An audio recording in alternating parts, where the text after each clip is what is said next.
Does ecstasy play a natural role in human life? Is it something maybe even adaptive? Welcome back to Platonic Soul. In our last episode, I talked about how even though Enlightenment thinking continued to shape Western thought and society in the 19th century, interest in this ecstasy or existential unity or psychic unity, the sense of connection or unity with oneself and the world, didn't seem to wane despite its association with religion, which the Enlightenment's inquiring spirit was undermining at the time.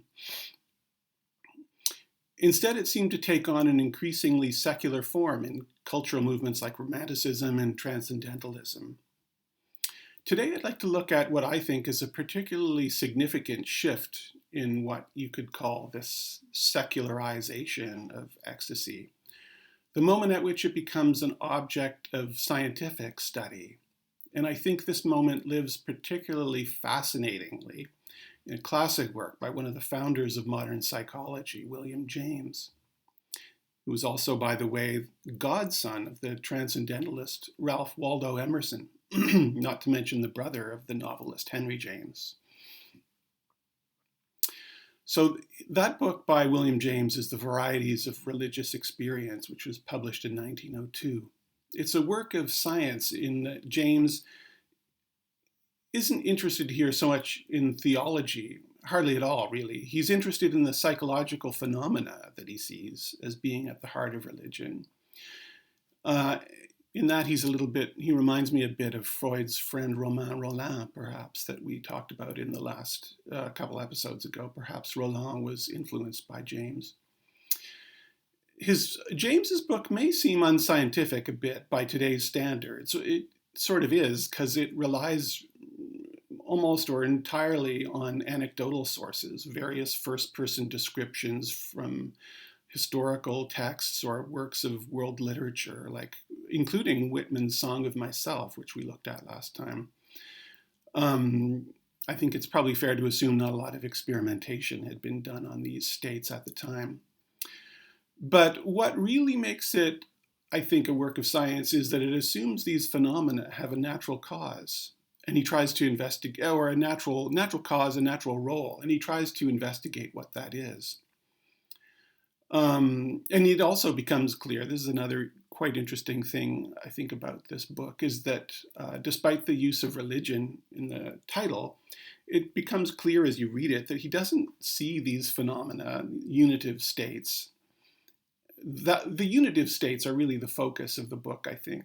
He doesn't see them as occurring only in religion. It's interesting, he uses terms like religious or mystical so broadly that they go beyond what most people would consider the sphere of religion. It's sort of a bit like Freud uses terms like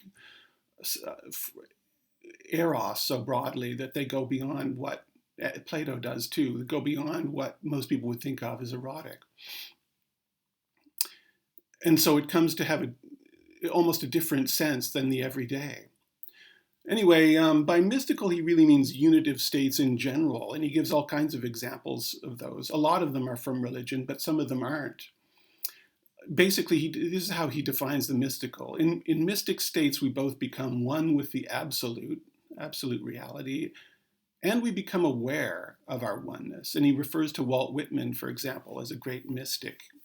He also calls mystical, quote, the consciousness produced by intoxicants and anesthetics, especially alcohol. And this association of drunkenness or other kinds of intoxication is also, I think, pretty much universal in humanity's quest of these unitive states. And we've seen it more recently in experiments with psilocybin and other drugs. We also see the theme of drunkenness crop up with Plato in relation to love and unitive states. Anyway, I thought I'd read you some excerpts of James's book because I find it quite interesting. This is what he writes about alcohol. The sway of alcohol and mysticism. The sway of alcohol over mankind is unquestionably due to its power to stimulate the mystical faculties of human nature, usually crushed to earth by the cold facts and dry criticisms of the sober hour. Sobriety diminishes, discriminates, and says no.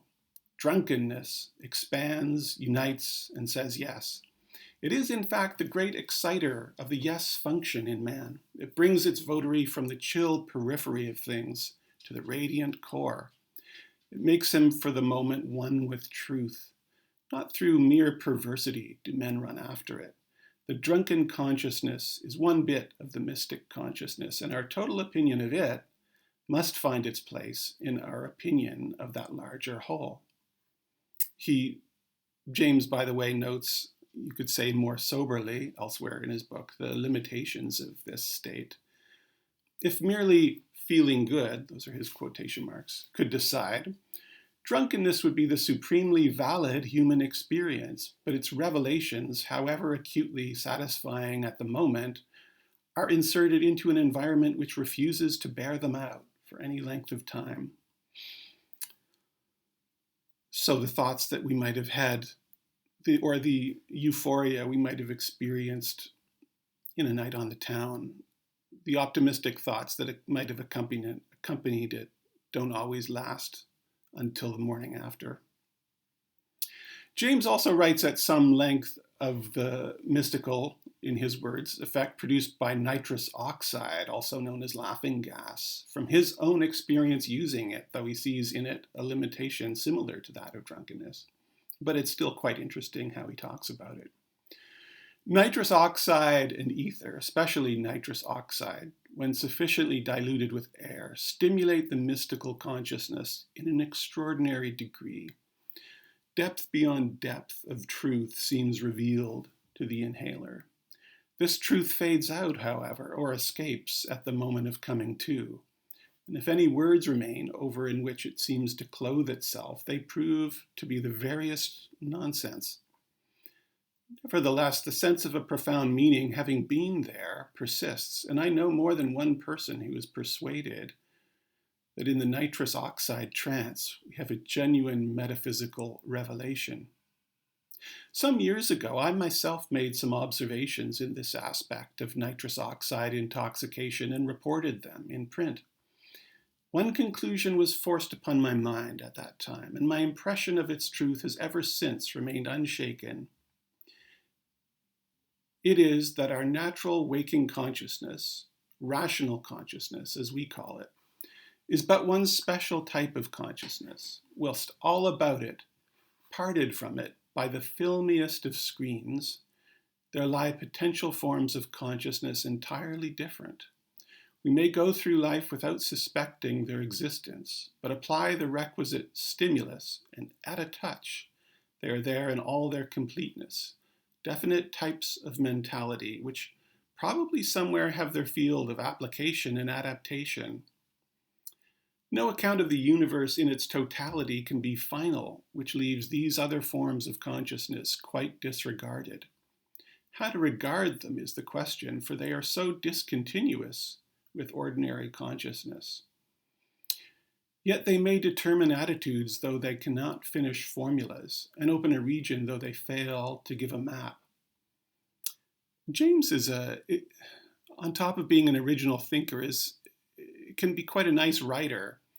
And I think that's often how these works, when works have both these qualities, is often when they become classics. Although, by the way, these actually, the varieties of religious experience, it's actually a set of public lectures, actually, that were collected together in a book, lectures he gave that were collected together in a book. At any rate, they forbid a premature closing of our accounts with reality. Looking back on my own experiences, they all converge toward a kind of insight to which I cannot help ascribing some metaphysical significance. The keynote of it is invariably a reconciliation. It is as if the opposites of the world, whose contradictories and conflict make all our difficulties and troubles, were melted into unity. I feel as if it must mean something like what the Hegelian philosophy means, if one could only lay hold of it more clearly. You may remember I talked last time a bit about this absolute knowing of German idealism, as part of the post-Enlightenment striving for a kind of unity of subject and object.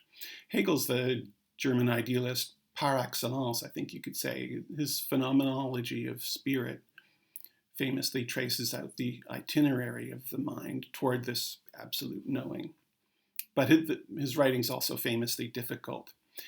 Actually, in the piece of writing that James just alluded to, he described being able to appreciate Hegel only while under the influence of nitrous oxide.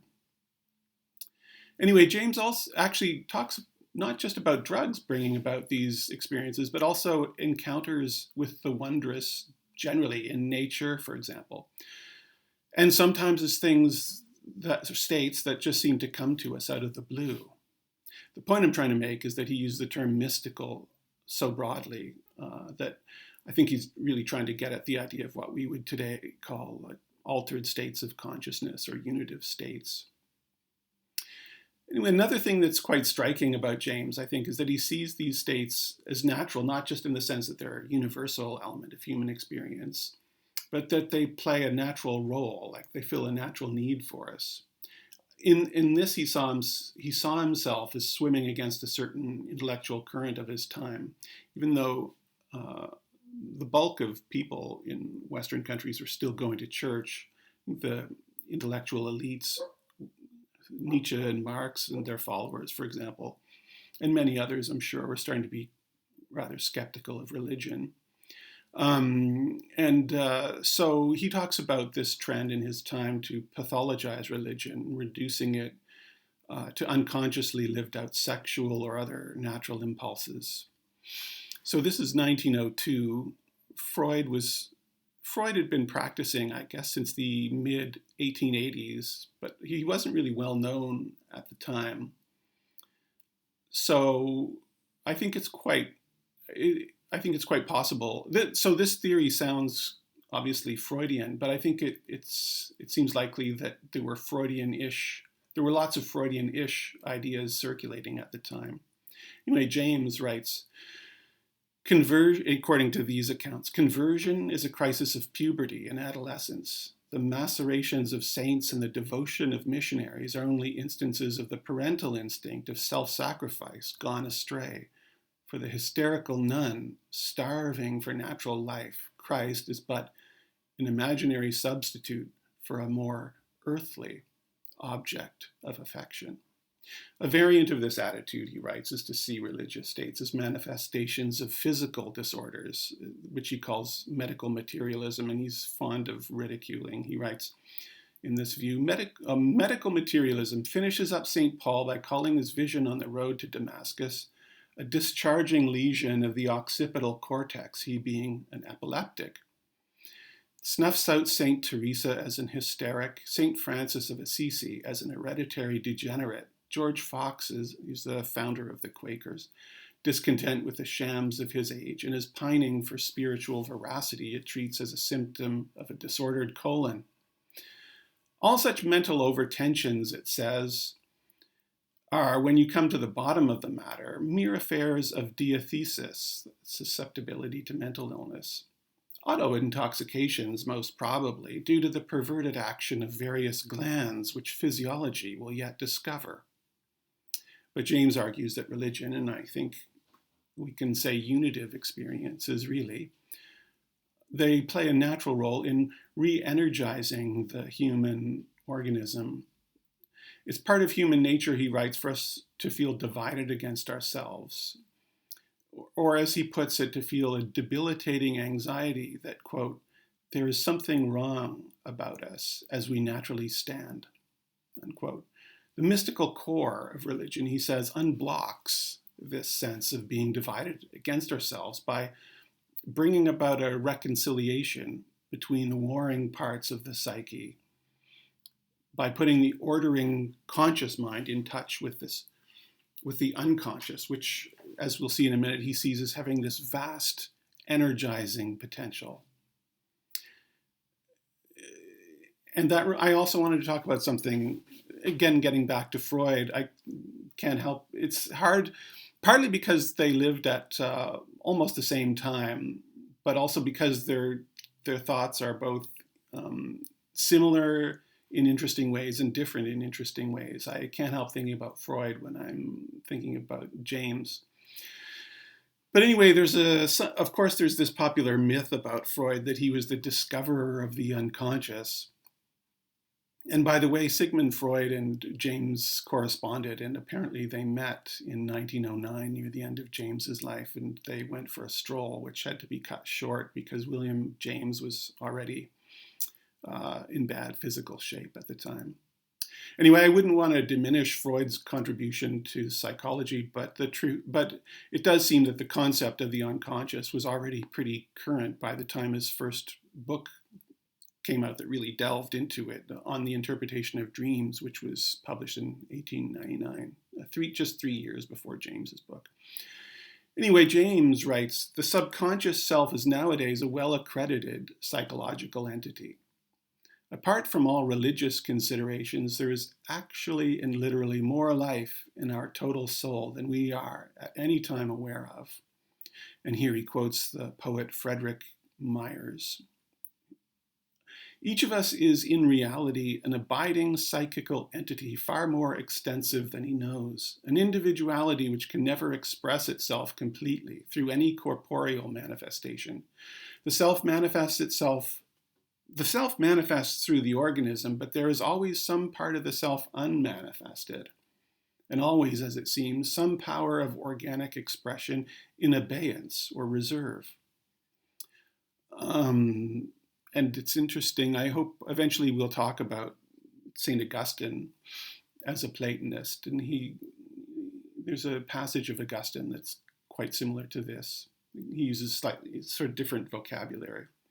Much of the content, and this is getting back to what James himself actually writes, much of the content of this larger background against which our conscious being stands out in relief is insignificant. Imperfect memories, silly jingles, inhibitive timidities, dissolutive phenomena of various sorts enter into it for a large part, but in it many of the performances of genius also seem to have their origin. And in our study of conversion, of mystical experience, and of prayer, we've seen how striking a part invasions from this region play in religious life. And James likes these words, invasions or incursions. That's what he sees as religion. They sound negative, but he sees religion as opening ourselves up to, allowing openings of our subconscious, which has this creative energy to sort of burst through to our controlling ego.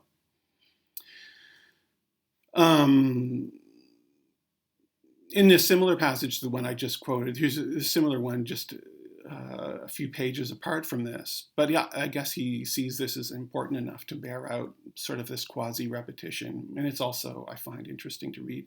When we recall the striking and sudden unifications of a discordant self, which we saw in conversion, we cannot, I think, avoid the conclusion that in religion, we have a department of human nature with unusually close relations to the transmarginal or subliminal region to distinguish it from the level of full sunlit consciousness.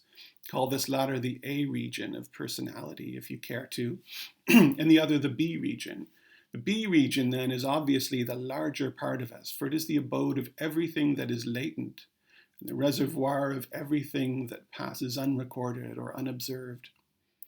It contains, for example, such things as all our momentarily inactive memories, and it harbors the springs of all our obscurely motivated passions, impulses, likes, dislikes, and prejudices, our intuitions, hypotheses, fancies, superstitions, persuasions, convictions, and in general, all our non-rational operations come from it. It is a source of our dreams, and apparently they may return to it. It's unitive experience, such as those that take place during prayerful communion, he writes, that seem to allow life-giving incursions into conscious life from the unconscious.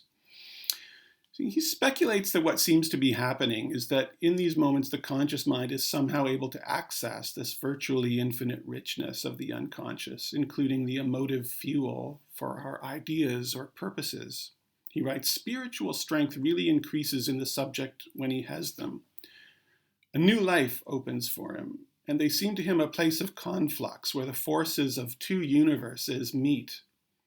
To the religious person, this seems an encounter with the other, he writes. And indeed, in a way it is, since the unconscious is indeed an other in a way. To the ego, the unconscious is a kind of other, opposed to the conscious mind. He writes, the theologian's contention that the religious man is moved by an external power is vindicated, for it is one of the peculiarities of invasions from the subconscious region to take on objective appearances and to suggest to the subject an external control. In the religious life, the control is felt as higher, but since on our hypothesis is primarily the higher faculties of our own hidden mind which are controlling, the sense of union with the power beyond us is a sense of something not merely apparently, but literally true. In these experiences, he writes, the conscious person is continuous with a wider self through which saving experiences come. A little later in the book, he elaborates, the appearance is that in this phenomenon, something ideal, which in one sense is part of ourselves and in another sense is not ourselves, actually exerts an influence, raises our center of potential energy, and produces regenerative effects unattainable in other ways. And so we have here with William James that inquiring enlightenment spirit starting to take seriously as having a natural role in human life these states which previously it would have seen as belonging to the sphere of religion and viewed with skepticism. In the next couple episodes, we'll follow this trend up into our own time. And our own time has striven to get beyond these rather vague terms that James uses, like regenerative effects and raising the center of potential energy, to put it more in the terms of modern biology and, neurology. So we'll follow this trend up into our own time in the next couple episodes. Excuse me. And you might be wondering, of course, what all this has to do with Plato. Well, part of what I want to show are the fascinating discoveries science has made about these unitive experiences, how they seem to be, science seems to be coming to the conclusion that, the same conclusion that James came to, that they seem to, or they can, in certain circumstances, play a role in healing human inner dividedness. But I also want to show that as long as our approach to them is only in this enlightenment spirit, this demand that its pious yet erosive doubt be answered with clear and distinct ideas, we'll never really be able to fully benefit from them. And then I hope to show you why we need help from the wisdom of an earlier time. And then I'll get to this important point that I made earlier about Platonic love, Plato's teaching on love not being, there's this popular misconception of Platonic love as it being about restricting ourselves to certain types of relationships with other people. But actually it's more fundamentally, the essence of this teaching is about what James would call reconciliation with the self, or and the cosmos, with living out ecstatic unity in our daily lives. That's I think, and healing the wound that we're all carrying around. I think that's fundamentally what Plato and his successors are trying to get at in their teachings. Anyway, so that's it for today. Thanks so much for watching. Hope to see you next time. And I'd love to hear what you think of all this. So don't be shy to leave a comment. And thanks very much for watching, and maybe see you next time.